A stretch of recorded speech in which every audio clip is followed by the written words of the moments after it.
All right, welcomes. I am presenting opening shift, which is this is my animatic, pre-animatic. I'm actually going to animate it, but this is the beatboard for it, so I'm going to be presenting that.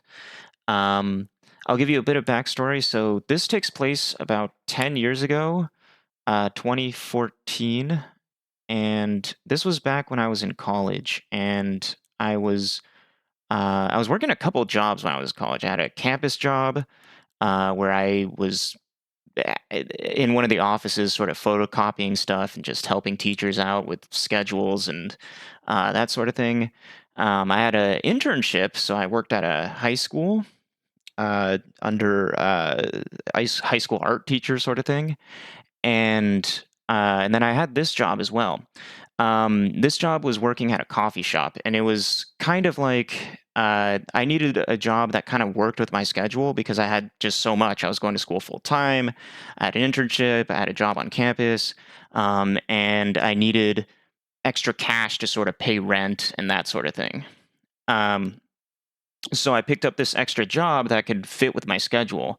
And this job ended up being at a coffee shop, which stayed open pretty late and they opened really early. So I could go to work here. So I could go to work at the coffee shop and um, I could work like, 4 or 5 hours, or I could work a full shift before I go to class in the afternoon. So I would only have like a class in the afternoon, and I'd work at like 3, 4 in the morning, and my shift would be over by 9. I would go and grab a little lunch, maybe study a bit, and then I'd go to class. And then by 6, 7 o'clock at night, I'd be at home eating dinner.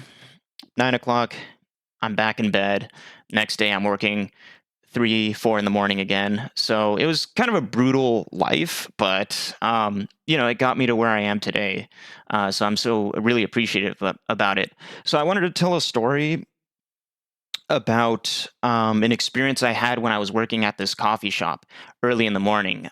So this was during an opening shift, and that's why I call this video the opening shift, or the animation that I'm working on here.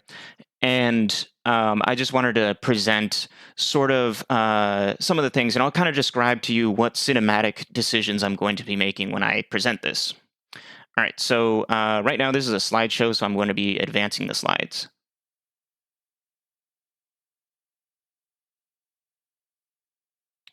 All right, so this slide is to sort of show you that it's early in the morning and the sky is still dark.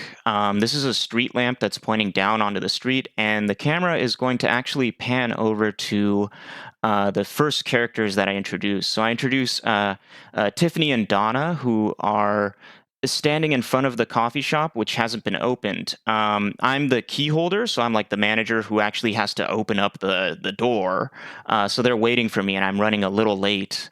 And the camera pans towards them and looks over the shoulder of Donna and into the face of Tiffany. And this introduces Tiffany, and she says, where is he? We've been waiting for him for so long or whatever. It's so early and he's late. So then the camera goes over the shoulder of Donna and points, or I'm sorry, the other way around. But the camera goes over and introduces Donna.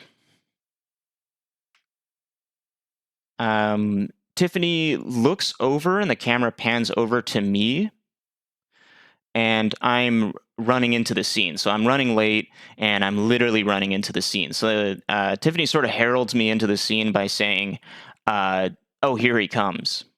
So I arrive and I say hello to both of them, and I unlock the door. So I'm unlocking the door there. And here's a couple of images of just what the coffee shop looks like. So I modeled it kind of from my memory. It was this sort of like Starbucks in the valley. It wasn't like the greatest neighborhood. And, it'd always be a little creepy opening up in the morning, especially alone. Here's an interior shot of. So I made this. By the way, I made this 3D model in SketchUp. So I'm using an older version of SketchUp, and the software that I'm using for the actual animation is called Movie Storm. So this is the interior. So I'm designing the assets for the animation within SketchUp. So that's really what I should be saying. So it's a 3D animation, and this is the inside of the coffee shop. We have the two registers. We have an espresso machine and that sort of thing. Here's another shot. Here's a shot of the pastry case. Here's an interior shot within the actual Movie Storm engine. I just wanted to show that there's some chairs and some background assets. Here's a close up of the espresso machine rendered. And so we started working, right? We open up and it's about like 3 in the morning, and we're working pretty hard, and we're just setting stuff up. So what I'm doing is, as the key holder, I'm putting the registers. I'm putting the money in the registers. I'm following our safety protocols, that sort of thing. I'm taking temperatures, and I'm setting up for the rest of the day. Who gets their breaks, that sort of thing. And while I'm doing that, Donna and Tiffany are actually they are setting up the espresso machines. They're kind of like cleaning up the counter from the night before, that sort of thing. So that's kind of what this scene is supposed to show. It's kind of like an action shot of just everybody working. Here's another sort of slide of that.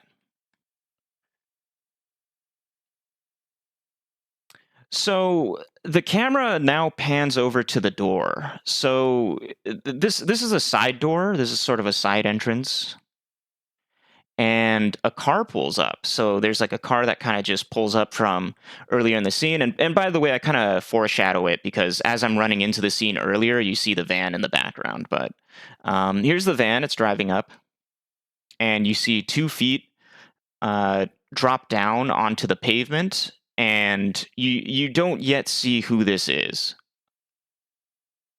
So now we're looking over the shoulder of a hooded character, and you can see the three of us inside of there working.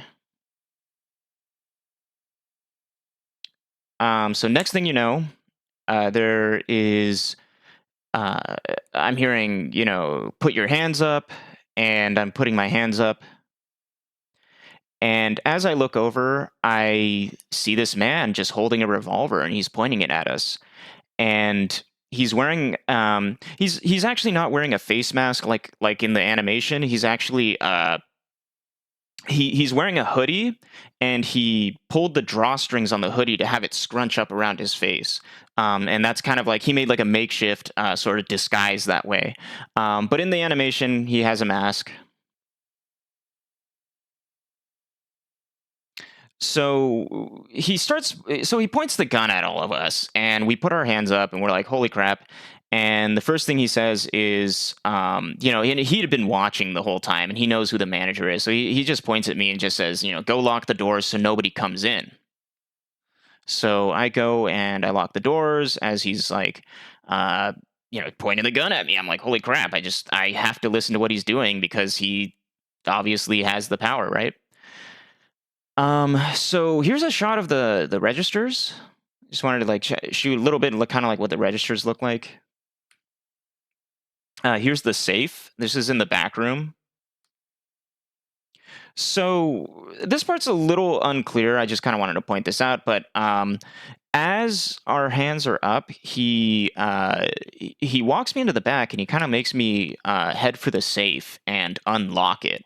And this part was kind of scary and awkward because they put a time lock on the safe just for this type of thing, so it's like he's not going to be satisfied with the measly amount of like it's probably like $100 in each register, right? So he doesn't want like $100. Like he wants whatever's in the safe.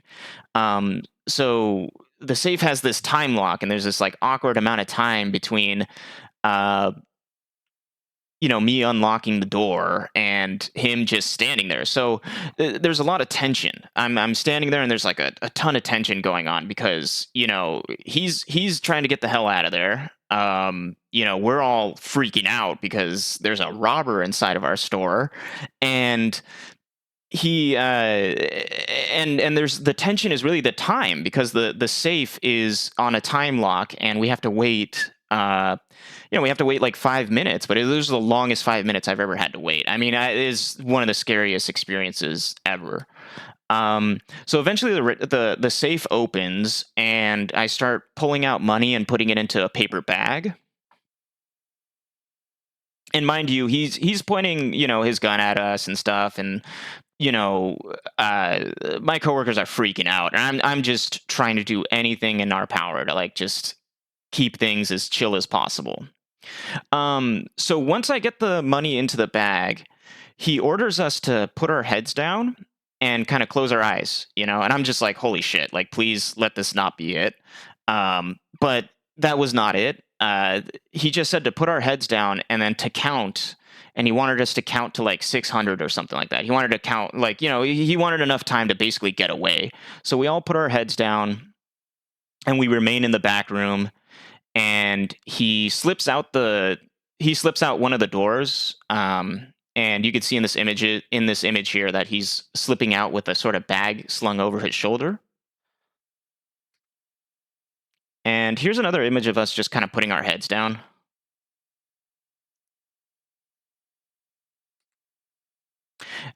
So in this part, the camera kind of pans back, and you can see the car speeding away. So in this scene, we already counted. We made sure that he was just gone, that sort of thing. That like our element of danger was kind of gone, and it became my responsibility to call the police and begin making a report. In this image, you can kind of see that. Not everybody's happy, right? Like everybody's kind of has like a certain demeanor to them.